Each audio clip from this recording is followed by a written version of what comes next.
Treneri, kaip pavyko treniruoti, ką labiausiai akcentavot?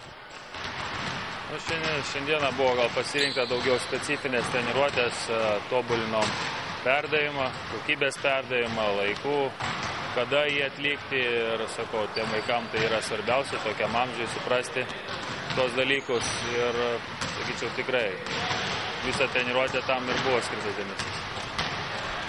Ar jūsų laikais, kai buvot pats jaunas žaidėjas, netrūko tokių stovyklų? Tokių dalykų nebūdavo, tikrai stovyklos buvo gal rengiamos sportų mokyklų, bet tokios trumpalaikės, o šiais laikais vaikai tikrai turi daug pasirinkimo ir kaip Adidas Talent Camp organizuoja ir leidžia vaikam tikrai tokį nepasyvo, intensyviai pasirinktą savo poilsį, sportuoti, tobulinti įgūdžius, tikrai susipažinti su daug ko ir tikrai jiems visi nauda. Jauni krepšininkai po tokios savaitės pratybų tikrai netaps geriausiais krepšininkais, bet ar tokios stovyklos jiems iš tikrųjų naudingos? Kaip minėjau, tikrai.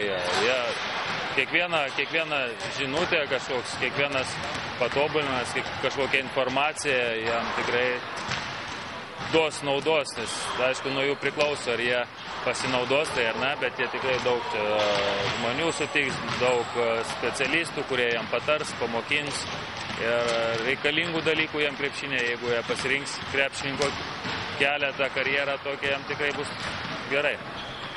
Jums pačiam tenka dirbti su jaunais žaidėjais 18-mečių rinktinėje. Kokias pastebit problemas jaunimo krepšinėje? Tai problemų visą laiką, visur yra ir suaugusių krepšinėje, ir jaunimo krepšinėje. Kai laimi, problemų ir nebūna. Tai stengsimės laimėti, kad problemų būtų kuo mažiau. Ką jauniems krepšininkams patartume tobulinti vasarą?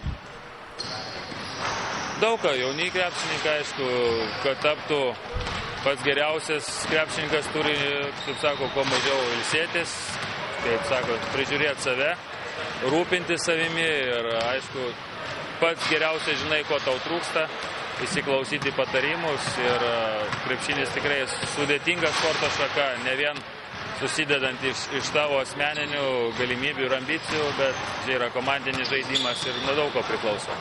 Bet geriausiai, aišku, sezono metu pastebėti ir žinoti savo blogasias savybės, ypatybės ir tai stengtis taisyti. Ačiū.